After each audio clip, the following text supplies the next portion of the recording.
We are live. We've got Megan today, and I'm going to play a lovely song for Megan. So here we go. Singing, don't worry about a thing. 'Cause every little thing's gonna be alright. Singing, don't worry about a thing. 'Cause every little thing's gonna be alright. Rise up this morning, smile with the rising sun. Three little birds, chop my doorstep, singing sweet songs, the melody's pure and true. Singing, this is my message to you. And that's all you're getting, because the show is about Megan and not the guitar or anything else. So, welcome to the show, Megan. How are you? I'm great, thank you. How are you? Absolutely fantastic. Delighted to have you here. So my first question to all of my guests is, why did you choose that song? I mean, it's just amazing, isn't it? One, what a legend. And two, I feel like that's something that everybody needs to remember. Like, just chill. I feel like, especially in business, people are super stressed out all of the time, and they forget to like appreciate the life that's around them, and like, just don't worry about it. It'll sort itself out, kind of vibes. No, I love it. I've just thrown the lyrics over there. they're really easy lyrics. But the thing is, right? Yeah, when you say that, you rise up in the morning and you smile with the rising sun. There's three birds perched on your window. What more do you need? Exactly. What more do you need? That is brilliant. Thank you for that. No worries. I play all these songs and you never really stop and think about what the lyrics are about. You just love the music. So yeah. So you're a big Bob Marley fan. Yeah. Well, I say I'm a big music fan in general, but Bob Marley songs especially hold a little bit of a special place in my heart. My granddad's a little bit of a Bob Marley fan, so Cool. Well, yeah, absolute legend, like you say. In fact, that was the name of one of his albums, wasn't it? Yeah, I think so. Yeah, absolutely. Okay, so we're here to talk about LinkedIn. We're here to talk about you. So what I want to know is, how long have you been on LinkedIn? I checked this out. So it's August the 1st, 2015 that I joined. Okay. So I would have been 17 years old, which is worrying. Wow. But yeah, I've been on LinkedIn a long time. For you're not that old, but yeah, for a large portion of your adult, I wouldn't have thought that many people get on at 17. So, and you've seen the platform change quite a bit since then as well, haven't you? Yeah, 100%. So when I first come on, I think I was in real estate, and it was really just a formality. It was sort of the thing that everybody had a LinkedIn profile, so you had it and you just kept it to the side, and maybe every now and again you would, speak to other real estate agents or something, but you would never really generate traffic through it or post anything about your life. It was just kind of the professional version of Facebook, is what it was marketed as at the beginning. Yeah. And there's so many people out there that's what they think it is, which is 100%. Which is crackers. Okay, so why do you use LinkedIn? Oh, I guess I try to use every social media platform these days. Yes, you certainly do. Owning a digital marketing company, I try to have a really good understanding of the internet as a whole. And I feel like LinkedIn is the one for B2Bs often. So a lot of my clients like to use LinkedIn. We've seen really good results on it. And a bit of like morbid curiosity. I've been in business a really long time and I like to see what everybody else is doing, kind of selfishly. I like just to see where everybody else ends up. Oh, well, that's how we met, wasn't it? Just just by chance. That's how LinkedIn works, which is amazing. So what do you like about LinkedIn then? I mean, I like that there is kind of a precedent of people on LinkedIn are always very driven people. They tend to be.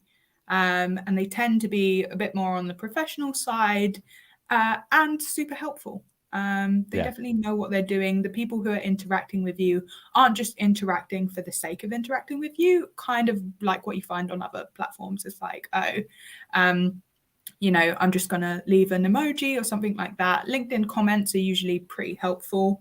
And the platform as a whole is very supportive of, accomplishments, which I feel like might come across a bit braggy on other platforms. So yeah, it's got a soft spot. Yeah, that's absolutely amazing. And because you run a social agency, you know all of these platforms. So we're going to delve into those in a second. Yeah. How much time do you reckon you spend on LinkedIn daily? So what I do is I rotate my primary platform every week. So every week, the majority of my screen time is dedicated to one platform. Oh, that's cool. So if it's a LinkedIn week, it could be something ridiculous. Like I spend 28 hours of my week on LinkedIn. But if it's not a LinkedIn week, it tends to be an average of about an hour a day. Okay. But I have very high screen time. I don't recommend that for anyone. I'm listening to a book at the moment by a guy called Johan Hari. I don't know if you've heard of him. No. Check him out. Him out. Absolutely incredible. The amount of time we spend on our screens. It's not just phones. It's all of this as well. So yeah, it is quite incredible.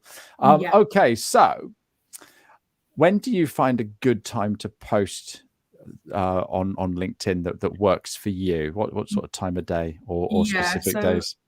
So in terms of my analytics, like what gets the most engagement, I find that UK afternoons are best for me. My audience is mainly UK. But to be honest, I don't really post strategically on my own personal LinkedIn. I post whatever I want to post, whenever I want to post it, however often I like to post it. And if I think something is worthy of LinkedIn, then it goes on LinkedIn. And if it's 3 a.m. in the morning, it's 3 a.m. in the morning. But yeah, for our clients, we tend to say, okay, when people finish the workday, when they're on the lunch break, or when they're about to start is usually best for people. Yeah, I like that. That makes a lot of sense. And I love your laid back, chilled out sort of style. If it's 3 o'clock, it doesn't matter. I love it because at least you're posting. And I think that's the problem is that so many people get het up with when's the right time to post. So guess what? They never post. Yeah. Well, I think that can be especially difficult if you own a social media agency, because you start to think of everything as like the client, and you think, I need to post like I would post for my clients. But that kind of takes the social out of social media, and it takes your personal, genuine enjoyment of platforms out of the equation. If everything you post is just to convert people and just to have an audience and just to build your following, then you tend to have a shitty time on social media. Like you stop interacting with things that you genuinely enjoy.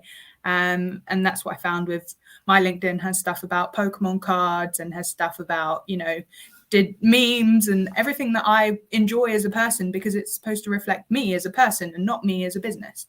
Yeah, absolutely. So Claire likes that idea of rotation of platforms. You said that. I was so I go under the moniker of the 15-minute guy. I got a DM today from a guy that does 15 minutes on piano. So excellent. So cool. That's perfect, isn't it? 15 minutes and music. What's not to like? Okay, so tell us. So for the very last question on LinkedIn is, do you get business as a result of what you do on LinkedIn? Yeah, so we've had 2 clients from my LinkedIn personal profile. We don't really do anything on the business page, so nothing there. One of them was just under 1K a month, and one of them is doing just over 2K a month. So I do get business from it. It tends to be people who see me as a genuine person, open up for a chat. And one of them was about like trading cards and Pokemon cards and stuff like that. So if I'd have kept it purely professional, we wouldn't have had them all. No. So there you go. That's a top tip. So you are being Megan on the platform, and that's dead easy because you know how to be Megan. Yeah. So many people are sort of like, oh, I need to do this and I need to do that. So tell us a little bit more about what you do. What's your business? How do you help people? Yeah, so Shell is a digital marketing agency. We deal with everything to do with online presence. We especially deal with people who might have a difficult time going through traditional platforms, so Facebook, Instagram, Twitter, and LinkedIn. And we look for people who solve a problem that maybe lots of people don't know exist. This puts us in a weird space often. Like a lot of our clients have problems that people don't know are problems yet. So I guess we just try and niche down to people who are in their own individual niches. Often they've had a bad experience with another digital marketing agency, and we put them on lots of different platforms dependent on where their perfect audience would be. Okay, and we were just having a quick chat before just to make sure the sound works, and you came up with something. I have heard of it, and I know people that are on it, but I've never been on it, and that's Reddit. So tell us a little bit about this little nugget. Yeah, so my agency actually generates 60% of all of our leads from Reddit, and it's something that we use a lot for our clients. What we do is we scour through Reddit and look for a question that our services or our client services have the answer to. So for me, as an agency owner, that looks like, oh, how do I get more Instagram followers? How do I build my social media presence? How do I convert my following into money? All of these kind of questions. We leave a super long, detailed response of everything we would do in their situation and all of the factors that they would need to consider. We give it away as free advice. And then at the end of it, we just say hey, if you want to discuss this further with us, come through. Let's have a chat about it. Or we can manage this for you for a set price. It's a difficult thing to do. And the goal is not necessarily to convert the person who asked the question. It tends to be to convert the people who are in the comment section. And what's great about that is it's evergreen content. So we have people come through now from posts we made 9 or 10 months ago saying, oh, I saw your comment under this. I'm really interested in social media services. Let's have a chat. So so Reddit, then the content stays there forever, and okay, so that's the beauty with evergreen, isn't it? Yeah, because totally. Whereas Twitter's here today, gone tomorrow, isn't it? 100%. And I think it's about finding. There are always places on the internet that people are asking a question to, and you've just got to find where they're asking your question. Yeah, and do you use anything to help you find where they're asking the question, or do you go straight to those other social media platforms? So we have kind of a little bit of a strategy around it. We tend to use something to generate long questions, and we'll Google them, and then we'll find the chat forums from there. We use mainly Reddit, Mumsnet, and Money Saving Expert Forum here in the UK. And then we have 35 social media platforms that we currently provide services on. 17 of them I use daily. So we have a pretty good understanding of the platforms as a general thing. But it's a super weird space to navigate in. And here I was thinking it was only LinkedIn, Twitter, Facebook, and Instagram. That's what most people think. But of course, these are super oversaturated platforms. What you offer is how to get your stuff seen. But if there are only, say, a couple of thousand people on a platform, getting your stuff seen is almost a given. So we focus on those less saturated platforms, and you could be top of your game on a platform where there are no other blah coaches or blah services. Whereas on LinkedIn or Facebook, you're constantly going to be competing with other people who offer the same service. Absolutely fantastic. You are so switched on. You really know this stuff, and you're really young in your business and how it's all going, but you're doing great stuff. Absolutely great stuff. Well, the other thing I need to touch on or mention or what have you, Paul's come up with a question. Can you see the questions in the chat box? No, I don't think I can. Oh, yeah, I can. How do you type with those epic nails? They're actually not as long as you think, but they are my pride and joy. So I get them done monthly, and they add this nice little ASMR sound to everything I do. I feel great typing with these. But shout out to my very talented nail artist. That's fantastic. Trust Paul to notice that, but thank you for answering that one. So that's made Paul's day. So we've in the UK, we have had the COP26, and we've also had the G7, and they had loads and loads of eminent speakers there, including somebody on this show today, and it wasn't me, so it has to be you. Tell us a little bit. I know you're restricted on what you can say at the moment, but how on earth did you manage to get gigs like that? Yeah, I mean, I wish I could say like, oh, I was a super clever person and I was super driven and this is what I wanted to do and I went out and I did it. But the truth is, I knew a guy who was hiring for the G7. We'd worked together on a project before. And he sort of said, oh, we need a young speaker because the average age of speakers is quite old. You are the only young person I know. Will you consider doing it? And then from the couple of talks I did around that, including like the Sustainability Growth Conference in Cornwall and the G7 Legacy panel, that kind of just got my name out there for a bunch of other panels. And obviously the next progression for that was COP26 for me.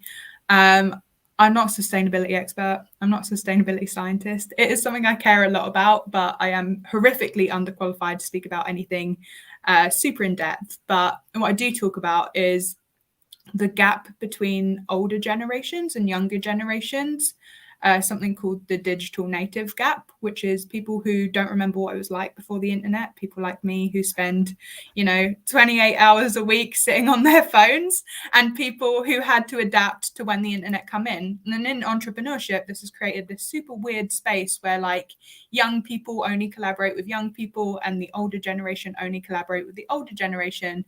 And so bridging the gap between those generations is super important to me. Bless you. And that's why you're on this show. I should change it from the 15-minute guy to the old guy. So no, that's it's fascinating. Always super sensitive, but I feel like let's go with non-digital native. All right. Okay. Because so when I was at school, right, we did not have a computer. There was no computer in the school when I was at senior school. There definitely wouldn't definitely wouldn't have been at primary school, but it wasn't at senior school. But I was the first kid at school to solve the Rubik Cube. So whoa. That's how old I am. Anyway, so how many hours a week do you currently work and how does that work for you? Yeah, so it's super varied. I tend to work about 3-ish hours a day on the actual agency side. That could be collaboration with the clients, talking with my team, etc. I guess it depends if you count my screen time as working. For me, the line is super blurred because I love my job and I love what I do and I create content and it does generate leads, but I just like creating content. So I guess on that sense, it's kind of hard to say. I am a bit of a workaholic though. Like it could be, a very easy 12-hour day for me. Again, because I kind of love what I do and I don't really consider it work all the time. And I'm more than willing to sit up till 3 a.m., 4 a.m. in the morning with an American client if that's what it takes to get it done. I care a lot about the job. It looks strange, but it changes all the time. I was just chatting with someone earlier, and he's just lost one of his members of staff, and it was a youngster, and they just don't have the work ethic. So seeing you with how you are, it's no surprise that you're running a successful business and you're getting asked to talk in these places, and it's very refreshing. So well done you. I think that's amazing. So what challenges do you have at the moment with your business? Oh, good question. We definitely grew quicker than we expected. And this means that we're working backwards. So usually what happens is people create like free resources, slightly expensive resources, and then they go for big clients. We signed our big clients straight off the bat. And so we have no small resources and no free resources for people at all. And in fact, we don't even have a website or any of those like kind of basic things you would have done in the first few months when you didn't have lots of things coming through. Because of that, we just haven't got a lot of the foundations in place. And so over the next few months, that's become our priority, is like saying, okay, how do we provide free resources for the people who can't afford our services, make it more of an accessible price point? And how do we, treat Sociale as a client, like actually produce social media content for it and actually spend a bit of time building our presence in other ways? I guess it's not a bad problem to have. It's just I'm just ruminating over what you've just said there, because take me for example. The first thing I did was get myself a website and then get on social media and start telling everybody about what I was doing. And so if you're already attracting big ticket clients, one would question, do you really need to go elsewhere? It's quite phenomenal. You don't need to, but it's nice to. I think Yeah. this is the thing of like coming back to my brand ethic and my brand ethos. Not everybody I would like to help has the budget for me to help them, and I want to help as many people as I can. So it's just about that kind of social responsibility of sharing what you can with who you can. So I guess, yeah, I mean, it's not a super high on the priority list, but we are coming up to a year without a website, so that feels shameful.